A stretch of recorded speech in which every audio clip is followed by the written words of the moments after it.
आज भी उपवन में साहब के उस स्थल पे वो तस्वीर जिसमें नीलम आनंद जी ने अपने हाथों से लिखा था, बेलपत्रों को सजाकर, और नीचे लिखा था महाप्रसाद नमः शिवाय।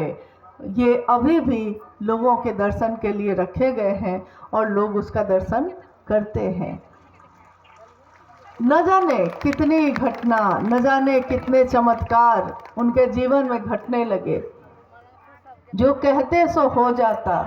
महादेव और भगवती के कितनी घटनाएं ऐसी हुई जो साक्षात ये परिलक्षित कर रही थी कि कोई अलौकिक सत्ता है जो लगातार साहब से मिलने आ रही है। वहीं पाटन में पहली बार चावल को बिछाया गया था, जो पूजा घर में बिछा था और जिस पे संदेश आए थे। तो जो संदेश आए थे वो सभी संदेश को साहब ने संजो के लिख के एक रजिस्टर में रखवाया है। और पहली बार जब उस चावल में ये लगा कि कोई शक्ति है, जो चावल के डब्बे में कोई आकृति उभर रही है बार बार, तो सबने कहा कि लगता है कोई अलौकिक शक्ति है जो आपसे कुछ कहना चाहती है। तो साहब ने उस समय वो चावल निकलवा कर पूजा रूम में बिछाया था और उसके बाद उन्होंने प्रणाम जब किया तो आशीर्वाद, माँ ने प्रणाम किया, आया चावल पे आशीर्वाद। साहब ने कहा कि मैंने तो प्रणाम भी नहीं किया और कोई आशीर्वाद दे रहा है, तो क्या करना होगा। उन्होंने बोला कि क्या करना होगा। तो उसमें संदेश जो आया था सबसे पहली बार उस चावल पे, तो संदेश आया था कि नमः शिवाय। साहब ने फिर पूछा कितनी बार। संदेश आया 108 बार। कब तक, पूछेंगे ना कि अगर ये मंत्र करना है तो कब तक करना है। उन्होंने पूछा कब तक। संदेश आया आजीवन। इसी बात को साहब ने बाद में बताया है कि जब आप ईश्वर प्राप्ति के लिए कोई मंत्र का जप करते हैं तो वो जीवन भर किया जाता है। जब आपके लौकिक कामनाओं की पूर्ति के लिए करते हैं तो उस कामना की पूर्ति तक वो मंत्र का जप आप कर सकते हैं। जब कामना पूरी हो जाए, कोई संतान के लिए जप कर रहा है, कोई अपने घर के सुख के लिए कर रहा है, जब वो चीज़ें उपलब्ध हो जाती हैं उसके बाद उन मंत्रों का जप नहीं किया जाता। परंतु ईश्वर प्राप्ति के लिए जो मंत्र होते हैं उसका आजीवन जप किया जाता है। तो सन 1975 में साहब को नमः शिवाय मिला था हवा के झोंके के साथ। नमः आया, शिवाय उतर गया। हालांकि दूसरे सूत्र में और पहले सूत्र में, दोनों सूत्रों में साहब ने पहला सूत्र जो बनाया दया मांगना, दूसरा सूत्र बनाया चर्चा करना, और तीसरा सूत्र बनाया नमः शिवाय से शिव को प्रणाम करना।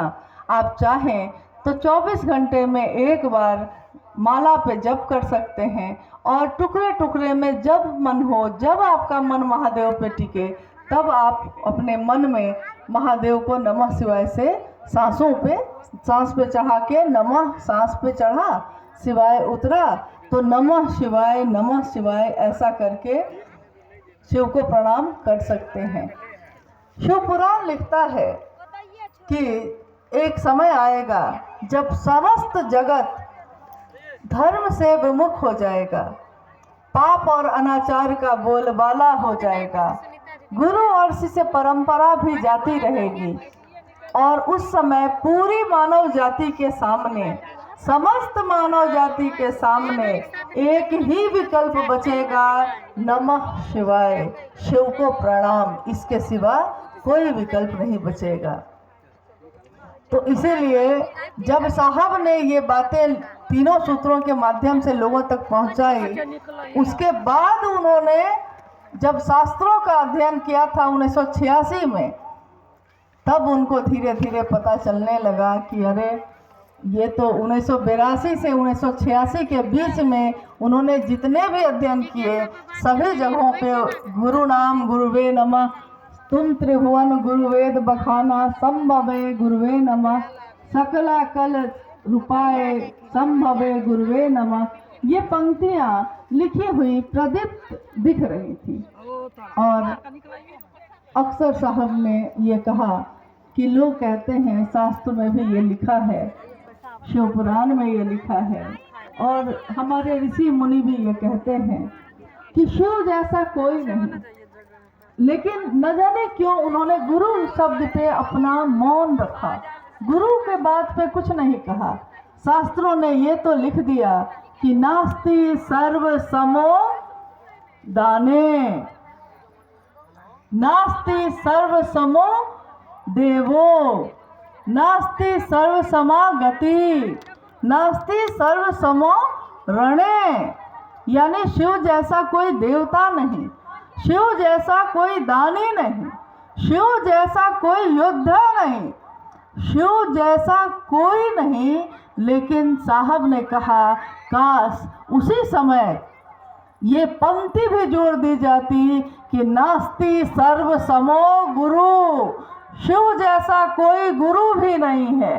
तो आज इतने सालों में मानव जाति इस बात से वंचित तो न होती कि वो शिव को अपना गुरु बना सकती।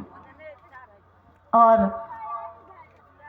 आज जब हम 2026 में प्रवेश कर रहे हैं, साहब श्री की 1982 से शुरू की हुई शिव की चर्चा आज सालों की यात्रा तय करके आगे बढ़ती जा रही है। ये संदेश, ये पावन संदेश घर घर में पहुंच रहा है। लोग शिव को अपना गुरु बना रहे हैं, अपने जीवन में शांति का अनुभव कर रहे हैं, अपने जीवन में परिणाम प्राप्त कर रहे हैं।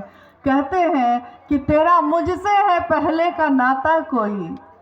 साहब ने समस्त शिव शिष्यों के लिए ये कहा। जब एक बार मैंने उनसे ये पूछा क्यों हम लोगों को ऐसा लगता है साहब कि जैसे आपके साथ ही हम लोग हमेशा से थे, न जाने कितने जन्म से आप ही के साथ हैं और न जाने कितने जन्म तक आपके साथ रहेंगे। तो साहब ने कहा उस दिन कि तेरा मुझसे है पहले का नाता कोई, यूं ही नहीं दिल लुभाता कोई, यूं ही कोई दिल नहीं लुभा लेता है। ये रिश्ता एक जन्म का नहीं है, ये जन्मों जन्म का रिश्ता है। और ये बात कितने घटनाओं से जाहिर हुई, कितने जगहों पे उन्होंने कहा कि अमुक समय में ऐसा हुआ, अमुक समय में ऐसा हुआ, इस युग में ऐसा हुआ। तो वो जब बोल रहे हैं तो ऐसा लगता था कि जैसे सारी चीज़ें उनके आंखों के सामने घटित हो। तो मैंने उनसे पूछा ये कि